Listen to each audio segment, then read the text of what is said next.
And on the outset, I want to acknowledge the announcement of my friends and colleagues, Catherine Murphy and Roisin Shorthall, that they aren't contesting the next general election.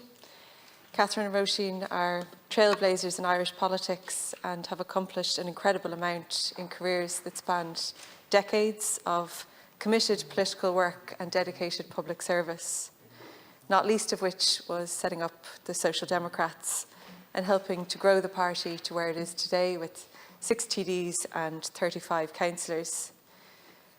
Catherine and Roisin are stepping back from frontline politics, but they leave behind a legacy, a party with strong roots, huge potential and enormous promise.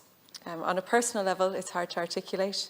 I think the impact they've had on me, I wouldn't be standing here today if it weren't for them, and I want to thank them for their support.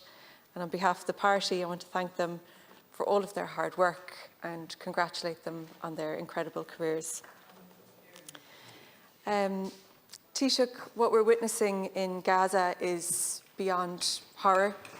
It's the stuff of unrelenting nightmares.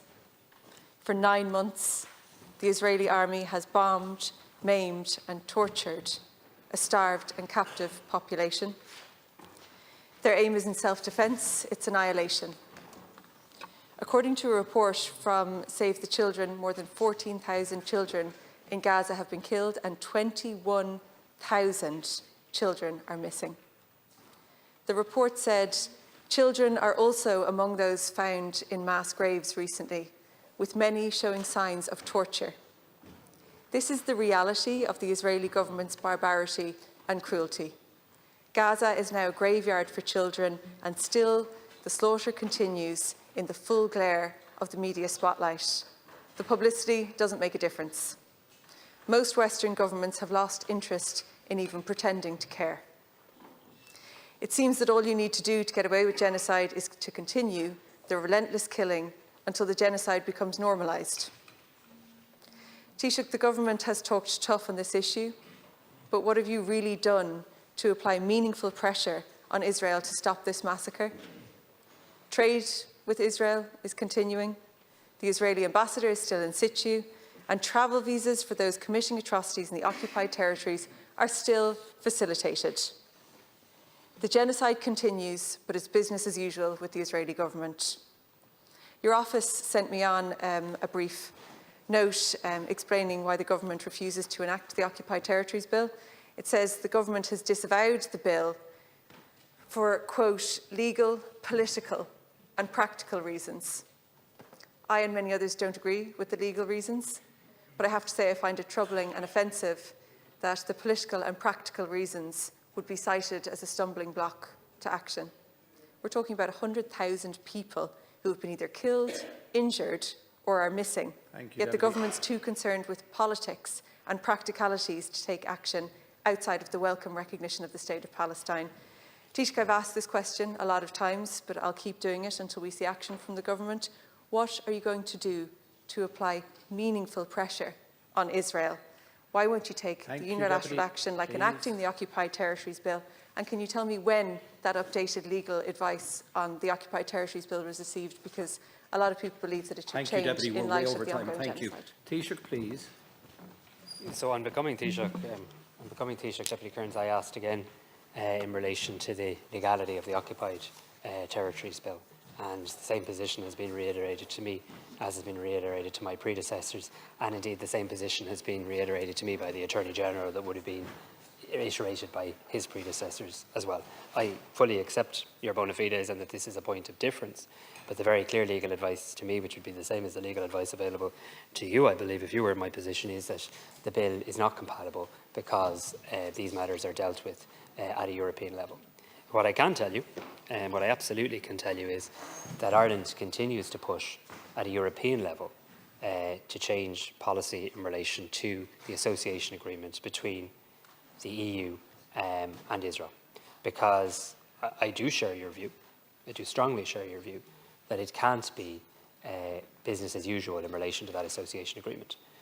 I share that view, Spain shares that view, Belgium somewhat shared that view recently, but it still remains a minority view amongst member states of the European Union. And that is frustrating to say, but it is a truthful portrayal that I can give you from my engagement at the European Council as recently as last week. Ireland did make amendments to the conclusions of the European Council last week, specifically around the International Court of Justice and the very clear orders of that court, particularly in May, in relation to Rafah, and significantly strengthened the language of the European Union's conclusions in relation to that also. We've repeatedly called for an immediate humanitarian ceasefire, and we are continuing to work at every opportunity with partners in the region, in the Middle East, including the King of Jordan, whom I've spoken to, and in the EU, to build momentum for peace efforts. I specifically discussed the issue with President Biden as well. But I do now fear that there's going to be that the actual stability of the Palestinian Authority is now an additional cause of concern. And I'm already working at an EU level, and I've already spoken to the President of the European Commission twice about this issue in the last week, as to what role the European Union can play in stabilising financially the position of the Palestinian Authority, which is absolutely key, I believe, to protecting the state of Palestine and ensuring that there is a state of Palestine, to engage with the two-state solution. That's absolutely essential. So I'm aware of the horrific situation. I'm haunted by it, as I know are people right across this country. But Ireland continues to use its voice at every single opportunity, in every single international fora. We don't just say things, we vote that way internationally. We don't just say things, we amend conclusions that way. We don't just say things, we provide extra humanitarian assistance. We stand by UNRWA, and we will continue to look for every opportunity. And at a European level, Europe is not where it needs to be. Taoiseach, Deputy Kearns. Every day in Gaza brings a new atrocity, and today isn't any different. The hospital in Khan Yunis has been basically evacuated. So this morning the World Health Organization issued a plea to the Israeli government. So now we have powerful organizations basically just pleading with the Israeli government to not commit war crimes. I don't know how much longer we have to sit back and watch that kind of savagery continue, and not just refuse to take action, but actually reward those who've facilitated it. So you say you agree with much of what I said, and that you're aware and that you're haunted by it. But incredibly, the Irish government is supporting Ursula von der Leyen as the next European Commission President. Fine Gael at least were honest about their intentions in advance of the election, but honesty isn't a word that can credibly be attached to the position of Fianna Fáil on this issue. Von der Leyen and the EU institution don't care about the massacre of Palestinians. That's the reality. And while the Irish government professes outrage and solidarity with Palestinians, you're simultaneously supporting von der Leyen and therefore trade with Israel. And that has actually increased since this started. Taoiseach, can you explain how that adds up? How are you using every available opportunity, as you just said, when you support her for a second term? Taoiseach, please. Because her position is entirely misrepresented. And if you were at the European Council, as I was last week, no, hang on, I was the only Irish person in the room, so maybe allow me the courtesy of telling the Irish Dáil what happened.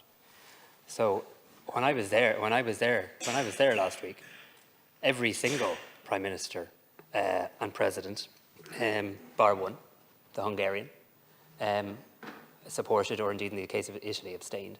Every other single person supported, including socialist governments. In fact, the Prime Minister of Spain, who's probably seen as an extraordinarily strong supporter of Palestine, supported President von der Leyen. So this attempt in Ireland to characterise the inertia at an international level in relation to the Middle East around one individual is misplaced. It's Ursula von der Leyen who significantly increased the UNRWA aid budget, and it's her who right now is working on financial packages of support for the Palestinian Authority. So she has been somewhat successfully, though there I'm not sure how successful it was actually when you look at the outcome of elections across Europe, but there was an effort to create her as some sort of bogey woman. It doesn't tally at all with the actions that she's taking. And the fact that socialist prime ministers, centrist prime ministers, presidents supported Ursula von der Leyen after an election of 180 million citizens